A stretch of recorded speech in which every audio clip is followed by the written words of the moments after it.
Le gouvernement togolais a fait de l'agriculture un secteur clé pour le développement du pays. Dans ce sens, les autorités du pays ont initié les forats des producteurs agricoles du Togo FOPAT dans les 5 régions du Togo pour le compte de cette année 2023.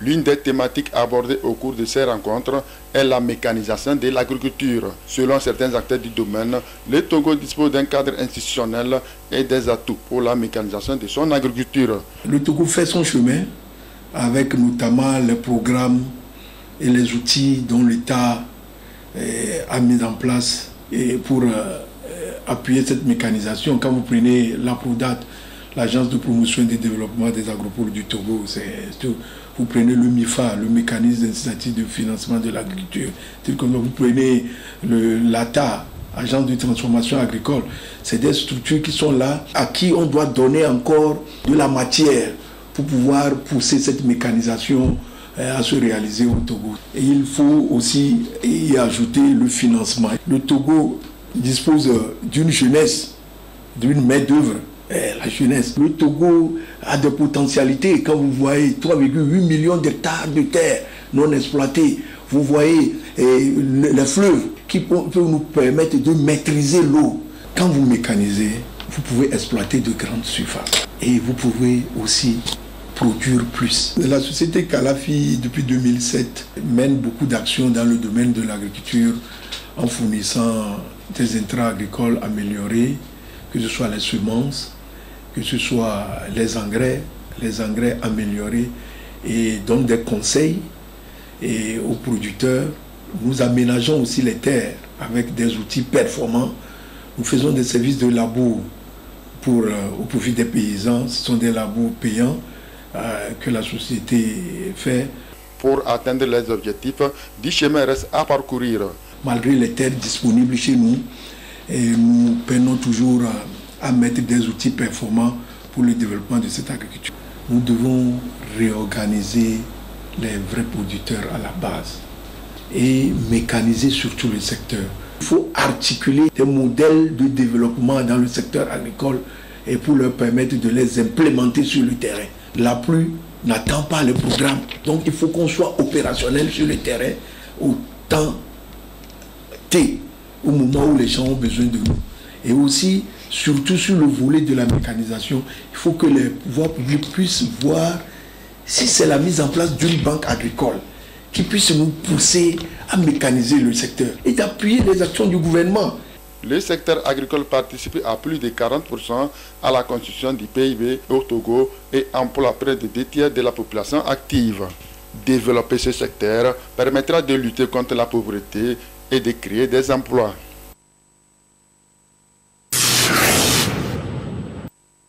C'est en quelque sorte un outil de gestion, un outil de tableau de bord qui permet aux entrepreneurs de savoir où est-ce que tu peux aller et comment est-ce que tu comptes le dérouler, quels sont les moyens qui sont nécessaires. De façon brève, c'est la définition du plan d'affaires. Encore appelé business plan ou plan de développement, le plan d'affaires est un document qui présente la viabilité et la faisabilité d'un projet.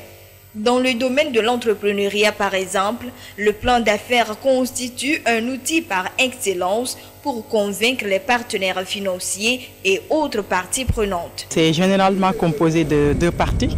Une partie qui est purement théorique, là où on décline la faisabilité du projet, la faisabilité technique, la faisabilité financière et les ressources, les intrants qui sont disponibles. Et il y a aussi l'autre partie qui est la partie financière. Cette partie financière, c'est généralement là où on regarde comment est-ce que tu comptes créer de l'argent, quelles sont les charges d'exploitation et tout ce qui est amortissement et en grosso modo, comment est-ce que tu comptes établir ton plan de financement. Les jeunes entrepreneurs, pour réussir leur projet de création d'entreprise, sont appelés à faire recours au plan d'affaires. Il illustre les objectifs de l'entreprise, les résultats attendus et bien évidemment les moyens pour y parvenir. On doit l'élaborer à toutes les phases de développement du projet. Depuis le prototypage, pour savoir quels sont les éléments qui entrent dans le prototypage du projet, et jusqu'à la phase d'amorçage, phase de démarrage, parce que dans le processus de l'accompagnement entrepreneurial, il y a différentes phases. Il y a la phase de prototypage où on a besoin de savoir quels sont les intrants dont on a besoin, quels sont les coûts qui sont liés à ce prototypage, et aussi dans la phase de démarrage, on a besoin de savoir quels sont les éléments qui entrent dans le développement et la réussite de mon projet. En grosso modo, on doit l'avoir à toutes les étapes de développement du projet entrepreneurial. Pour tirer meilleur profit de son plan d'affaires, ce dernier doit respecter certaines normes. D'où la nécessité de faire appel aux experts en la matière. Il y a les notions d'études de marché qu'il faut faire, et ça, c'est les marketeurs qui le font. Il y a des parties où on doit faire une planification. C'est les gens qui font de la planification qui le font. Il y a des parties qui est l'étude financière. Et ça, tu as besoin de financiers. Quelqu'un qui est dans un projet de développement énergétique et des énergies renouvelables, il a besoin d'un ingénieur en énergie renouvelable. Parce que pour chaque type de projet, il y a des spécificités. Donc, on a besoin de spécialistes pour chaque type de projet. Le financement des projets est un véritable problème pour les créateurs d'entreprises.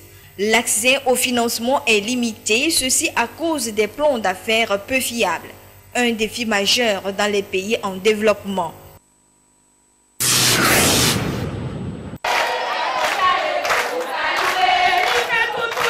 Une des difficultés auxquelles les apprentis couturières et tailleurs sont confrontés après leur formation et apprentissage est le manque de moyens pour payer les machines à coudre. L'ONG L'Appel pour l'orientation à l'islam et à la bienfaisance AOIB a fait ce constat. Et c'est dans cette logique qu'elle a fait ses dons des machines à coudre au corps des experts en couture du Togo, CECT. Au nombre de 20, ces machines à coudre seront remises aux apprentis les plus démunis. Ces gestes s'inscrivent dans le cadre du programme d'action humanitaire de l'ONG AOIB et visent plusieurs objectifs. L'ONG AOIB vient de répéter l'une de ses activités phares, c'est-à-dire aider les apprenants à pouvoir exercer leur métier après leur apprentissage. Donc pour nous, la satisfaction qu'on attend, notre objectif, c'est de voir les apprenants demain se prendre en charge, pouvoir avoir un gagne-pain à partir du matériel qu'on vient de les offrir. Au total, nous avons plus d'une centaine de machines à donner sur toute l'étendue du territoire. Ici, nous n'avons donné que 20 machines. Nous nous déplaçons tout de suite vers Aveta pour en donner 20 autres. Le reste des machines seront données à l'intérieur du pays. Les machines sont destinées aux nécessiteux, aux apprenants qui n'ont pas les moyens de pouvoir s'acquérir le matériel nécessaire pour pouvoir exercer le travail. L'ONG AOIB est un ONG qui exerce sur le territoire togolais depuis plus de 20 ans. Nous exerçons dans plusieurs domaines, à savoir la prise en charge des orphelins. Nous avons plus de 5 000 orphelins qu'on prend en charge, à savoir la construction des mosquées. De par le passé, les gens pensaient, ou bien les gens ont une vision de l'ONG, c'est que l'ONG opère seulement pour les musulmans. Ce matin, nous sommes là avec la nouvelle vision de l'ONG, c'est que l'ONG est là pour tous les Togolais, pour toutes les couches, que ce soit que vous soyez musulman ou pas. Nous, on est là à aider l'être humain. C'est l'être humain qui est au centre des objectifs de l'ONG. Une immense joie pour les bénéficiaires qui n'ont pas manqué d'exprimer leur sentiment de reconnaissance et leur gratitude aux donateurs. Les deux appelés ONG AOIB, de Eledodi, et donné une colo.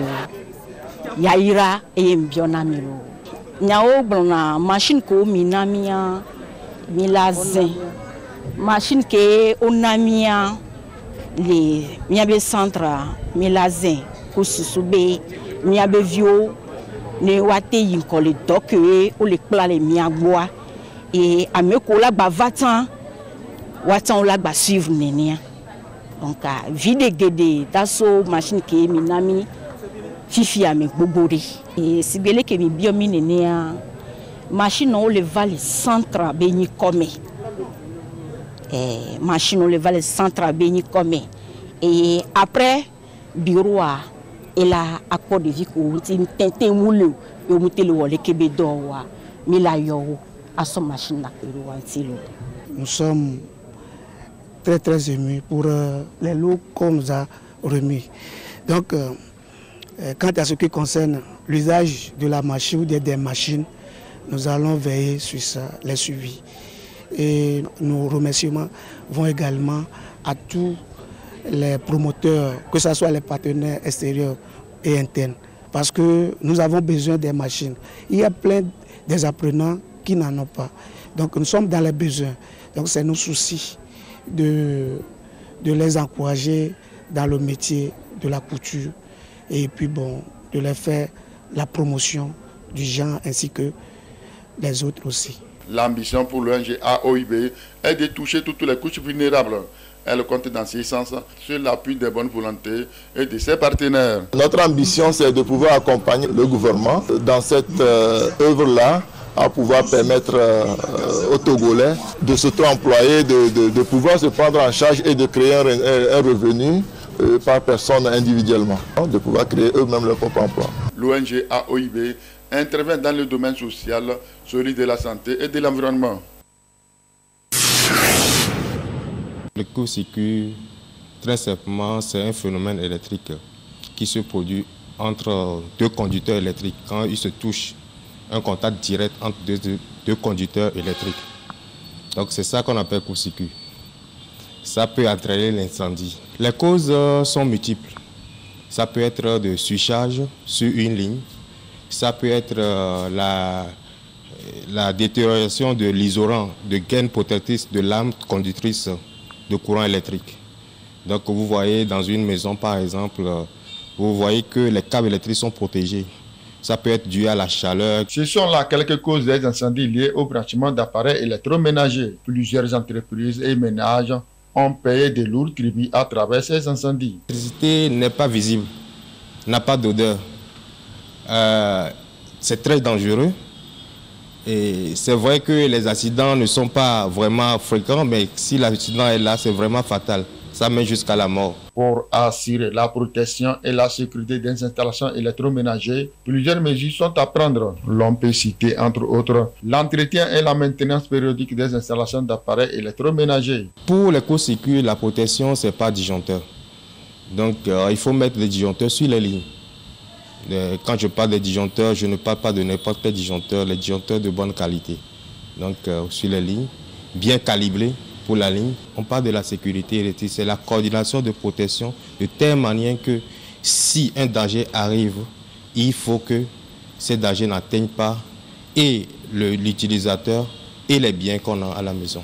Il ne s'agit pas simplement d'acheter un régulateur pour régler les problèmes de tension ou bien un onduleur pour ci ou pour ça.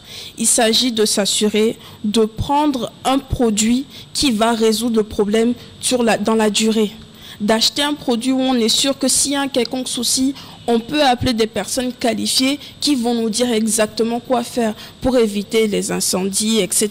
Toute chose qui vient par l'électricité, parce que c'est un sujet avec lequel on ne peut pas rigoler. Donc aller vers ces experts-là qui peuvent nous accompagner complètement. Je conseillerais donc à la population d'investir dans leur propre sécurité au lieu de prendre une solution passagère ou même une solution néfaste. L'achat des équipements électroménagers nécessite assez de moyens et mettre en application ces conseils permettra d'être à l'abri de ces incendies.